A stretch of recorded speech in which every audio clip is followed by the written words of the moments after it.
자, 우리 로마서 7장을 한번 봐봐요. 로마서 7장 6절부터 12절까지의 말씀을 보면 이렇게 되어 있습니다. 이제는 우리가 얽매였던 것에 대하여 죽었으므로 율법에서 벗어났으니 이러므로 우리가 영의 새로운 것으로 섬길 것이요 율법 조문에 묵은 것으로 아니할지니라, 이렇게 되어 있습니다. 그러니까 율법은 보이는 거예요. 율법 조문에 쓰여진 거니까, 그러니까 그건 보이는 거고, 영의 새로운 것은 보여요, 안 보여요? 안 보이는 거란 말이에요. 보이는 것에서 안 보이는 것으로 옮겨졌다는 얘기예요. 그렇죠? 율법에서 은혜로 바뀌었다. 그런즉 우리가 무슨 말 하리요? 율법이 죄냐? 그럴 수 없다는 거죠. 율법이 죄면 어떻게 우리를 정죄할 수 있겠어요? 그러니까 율법이 죄냐? 그럴 수 없느니라. 율법으로 말미암지 않고는 내가 죄를 알지 못하였으니 곧 율법이 탐내지 말라 하지 아니하였더라면 내가 탐심을 알지 못하였으리라. 그렇죠? 탐심, 이미 욕심을 부리는 건 도둑놈이죠. 그러니까 탐심은 우상 숭배가 되죠. 그건 선악과가 되는 겁니다. 그러니까 그거를 말씀을 알지 못했다면, 율법을 몰랐다면 우리가 그것이 죄인 줄 알았겠느냐 이거지. 그러니까 율법 때문에 죄인 줄 알았지 않느냐 이거야. 율법이 잘못된 거냐? 그럼 아니라는 거죠. 율법 때문에 죄라는 걸 깨닫게 되었으니까 율법 자체가 잘못된 것은 아니다. 그러나 죄가 기회를 타서 계명으로 말미암아 내 속에서 온갖 탐심을 이루었나니 이는 율법이 없으면 죄가 죽은 것입니다. 전에 율법을 깨닫지 못했을 때에는 내가 살았더니 계명이 이름에 죄는 살아나고 나는 죽었도다. 무슨 말인지 알겠어요? 생명에 이르게 할 그 계명이 내게 대하여 도리어 사망에 이르게 하는 것이 되었도다. 뭐예요? 율법은 항상 우리를 어떻게? 죽이는 것이니까. 율법은 우리를 죽이는 거니까. 모세가 지팡이 들고 막 때리고 그러잖아요. 그죠? 사람 때린다는 얘기 아니라 바위도 치고 막 이러잖아. 그게 죽음을 말하는 거야. 십자가에서의 죽음을 말하는 거예요. 죄가 기회를 타서 계명으로 말미암아 나를 속이고 그것으로 나를 죽였는지라. 이로보건대 율법은 거룩하고 계명도 거룩하고 의로우며 선하도다. 하나님의 말씀이라는 율법이 거룩합니다. 그래서 나를 정죄하고, 정죄하니까 죄는 자꾸 드러나게 되고 나는 어떻게 돼? 죽은 놈이 된다는 거지. 아, 내가 소경이구나, 내가 죽은 자구나, 이걸 깨닫게 된다는 거죠. 율법이 너무 거룩해서 나를 죄인으로 드러내버린다는 거지. 그러니까 다른 사람이 볼 때는 굉장히 착한 사람처럼 여기고 그러는데 알고 보니까 율법이라는 것이 내 속에 들어와서 나를 뒤집어 버리면, 그러면 내가 죄인으로 드러날 수밖에 없어진다는 거죠. 그런데 껍질로만 알던 바리새인들이나 뭐 이런 사람들은요, 자기들은 열심히 율법을 지켰다고 생각하니까 자기들은 죄인이라고 생각하지 못하는 거죠. 오히려. 그죠? 그런 사람들은 예수님 볼 때는 어떻게? 이 말씀을 통해서 보면 너희들이 죄인이야, 이렇게 되는 거죠. 근데 나 죄인입니다, 나는 죽었습니다, 예수 그리스도와 함께 나는 죽었습니다 라고 고백하는 사람들은, 죄는 드러났는데 나는 죽었습니다 하는 사람들은 그 율법이 죄를 정죄하고, 그리고 나는 죽었습니다, 그러니까 사형당한 거는 거야. 사형당했어요. 율법이라는 감옥에서 사형당하니까 그 사람이 더 이상 감옥에 있어 없어? 감옥에 없는 거지. 사형당할 때까지 있는 거니까. 율법의 감옥에서 사형당할 때까지 율법의 감옥이 우리한테 필요한 거예요. 그래서 거기 안에 갇혀 있었는데 우리가 누구를 만났어?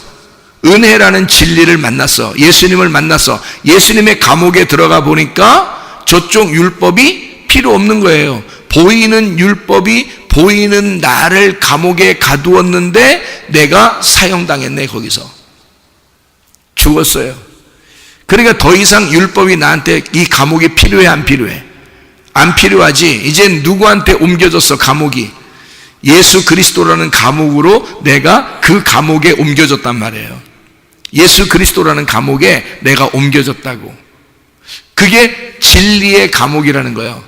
그러니까 사랑의 줄에 매인 종이 된 거지. 사랑의 종에 매인 종이 된 거야. 여러분 결혼하면 어떻게 된 거예요? 결혼하면요. 결혼하면 왜 남자가 여자한테 꼼짝 못하고 살죠? 여자가 남자한테 어떻게 해요? 여자가 남자한테 꼼짝하고 살아요? 꼼짝 못하고 살아요. 여자도 남자한테 꼼짝을 못하고 살아요. 결혼하면. 그렇죠? 남자도 여자한테 꼼짝 못하고 살아요. 왜 그래요? 그냥 125라면 125고, 전리 가라면 가고, 앉으라면 앉고, 서라면 서고 그러잖아요. 부인이 남편한테 앉으세요. 그러면 난 서 있을 거야. 네가 왜 나한테 앉으라고 그래? 이런 사람 있어요? 일리 앉아보세요. 그럼 다 앉죠. 그러면 앉아있다가 남편이 일어나면서 당신 일어나세요. 그러면 부인이 난 안 일어날 거야. 당신 일어나라고 했으니까 난 안 일어나. 이런 사람 있어요? 아니에요. 남편이 일어나라고 하면 일어나요. 그러니까 남편이 일어나라면 일어나고, 앉으라면 앉고, 가자 그러면 같이 가고, 먹으러 가자면 같이 먹으러 가고 이런단 말이에요. 부인이 앉읍시다 하면 앉고, 그 다음에 나갑시다 하면 나가고, 들어오세요 그러면 들어오고 이런단 말이에요. 그죠? 그러니까 뭐가 된 거예요? 결혼하는 순간 뭐가 된 거예요? 종이 된 거예요. 종이 됐어. 근데 그렇게 할 때 슬퍼? 부인이 막 시키니까 기분 나쁘고 슬프고 막 그래요? 남편이 막 시키니까 기분 나쁘고 슬프고 막 그래요? 어때요? 그렇지 않죠? 기쁘죠? 일로 와보세요. 귀 파줄게요. 이리 누워보세요. 귀 파줄게요. 그러면 싫어! 이렇게 한 서 있어요. 어우 시원해, 어우 시원해. 그러죠, 그죠? 그러니까 이제 또 남편도 뭐 보답을 해야 될 거 아니에요. 부인이 남편 귀 파였으니까, 그죠? 그러면 남편이 부인 보고 일로 오세요. 내가 코 파줄게요. 그럼 또 코 이제 딱 이렇게 된다 이렇게 하고. 자, 이게 무슨 종이에요? 종은 종인데 무슨 종이에요? 사랑의 메인 종이란 말이에요. 사랑의 줄로 메인 종이란 말이에요. 이게 호세아서에 나오는 사랑의 메인 줄로 메인 종이란 말이에요. 사랑의 메인자라 이거야. 우리의 남편 대신 신랑 대신 예수님이 나를 사랑의 줄로 싹 묶었단 말이야, 나를. 그러니까 이건 쇠사슬로 묶은 게 아니야. 사랑의 줄로 메인 거란 말이에요. 그러니까 한마디로 말하면 진리의 종이 되고 진리의 감옥에 들어갔다 이 말은, 예수님의 감옥에 들어갔다 이 말은 쇠사슬로 메인 게 아니란 말이에요. 사랑의 줄로 우리에게 울타리를 쳤다는 거지. 그 울타리가 점점 커지면 그게 답답하지 않고 훨씬 더 자유롭게 되는 거죠.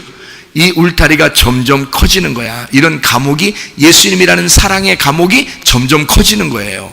그게 어떻게 할 때 커질까? 어떻게 할 때? 진리의 말씀을 깨닫고 알게 될 때, 점점 진리의 말씀을 알게 되면서 이 사랑의 감옥이 점점 커지는 거예요. 진리의 말씀이 점점 커지고 알게 되는 거지. 자, 무슨 말인지 알겠죠? 자, 우리가 율법의 메인, 감옥의 메인 종이었었는데 의의 종이 되어서 예수님에게 이제 사랑의 줄로 메인 종이 되었다 이 말이죠. 근데 그 감옥은 진리의 감옥인데 이 감옥은 보이지 않는 감옥이야. 영의 감옥이야. 그래서 여기서는 진리의 말씀을 깨달으면 깨달을수록 사랑의 줄이 점점 커지는 거예요. 그래서 우리가 활동할 수 있는 범위가, 자유가 점점 넓어지는 거죠. 그래서 진리를 너희가 알면 알수록 어떻게? 자유가 더 커지는 거죠. 진리를 알면 알수록 너는 자유하다는 거지. 그래서 진리가 너를 자유케 할 것이다, 그렇게 되는 거죠. 예수님이 너를 자유케 할 것이다. 무슨 말인지 아시겠죠? 그죠? 예, 율법은 우리를 죄에 메어놓고 우리를 사형당할 때까지 필요한 거라. 그래서 사형당하면 더 이상 이제 이 감옥에서 탈출된 거죠. 이제 영혼이 탈출된 거예요. 죽었으니까. 그러니까 우리는 이제 어디 감옥에 매여 있어요? 사랑의 줄의 감옥에 매여 있다고. 예수님의 감옥에 매인다고요. 그 안에 그 감옥은 사랑만 해주시는 거야. 율법의 감옥은 나를 죄인 만들기 위한 감옥이고, 그게 선악과 같은 거예요. 생명나무는요, 나를 생명을 주시고 호흡하시고 나를 사랑하시고만 하고 싶어하는 그런 감옥이에요. 그러니까 이게 보이지 않는 감옥이죠. 사랑의 줄의 감옥이죠. 남편이 아내를 사랑해서 남편이 아내를 집안에다 가두어 놓고 밖에서 문 잠궈 놓고 가고 이러지 않잖아요. 넌 여기 집에만 있어야 돼. 이렇게 그런 거 아니잖아요. 자유롭게 해놓는단 말이에요. 그런데 남편이 어디가 있든지 아내가 어디가 있든지 늘 궁금해. 그래서 전화합니다. 어디 있어? 응? 문자를 합니다. 어디 있어요? 문자합니다. 그죠? 빨리 와요. 응? 누구한테 오라는 거야? 응? 나한테 와요. 나한테 빨리 오세요. 그럼 또 거기서 또 나한테 빨리 오세요. 연락이 왔는데도 미정미정한 사람이 있어요, 없어요? 없다고. 부인이 빨리 오라네. 남편이 빨리 오라네. 이렇게 하면 옆에 있는 사람들한테도 얘기하고 얘기해서라도 부인한테 빨리 가려고 그런다고, 남편에게 빨리 가려고 그런다고. 완전히 매여 있기 때문에 그런 거야. 물론 사랑의 줄로 완전히 무슨 쇠사슬로 묶어 있는 건 아닌데, 쇠사슬로 묶어서 와 이렇게 하면 휙 달려오고 막 이렇게 그런 거 아닌데, 이상하게 빨리 가고 싶고, 이상하게 빨리 가야만 하고, 잘못하면 얻어 터질 것 같아서 그런 게 아니라 막 바가지 긁을 것 같으니까 이런 것도 아니고, 그냥 이상하게 빨리 가고 싶은 거야. 그냥 가면 좋은 거예요. 또 그 사람이 오면 좋은 거예요. 그러니까 이건 완전히 어떤 쇠사슬처럼 보이는 게 아닌데 보이지 않는 줄에 매여 있는 거죠. 그죠? 그게 사랑의 줄이란 말이야. 주님이 우리에게 너는 나의 감옥에 있었으면 좋겠어. 이 감옥은 막 그렇게 우리를 억압하는 감옥이 아니라 사랑의 감옥이란 말이에요. 사랑이 넘쳐나는 감옥. 그래서 진리의 말씀을 알게 되면 알게 될수록 먹을 게 더 많고 여러 다양한 그 음식들을 많이 놓은 그런 잔치하는 감옥. 그래서 이 감옥이, 사랑의 감옥이 점점 커지는 거죠. 이렇게 진리 말씀 알면 알수록. 그러니 얼마나 재밌겠냐고요.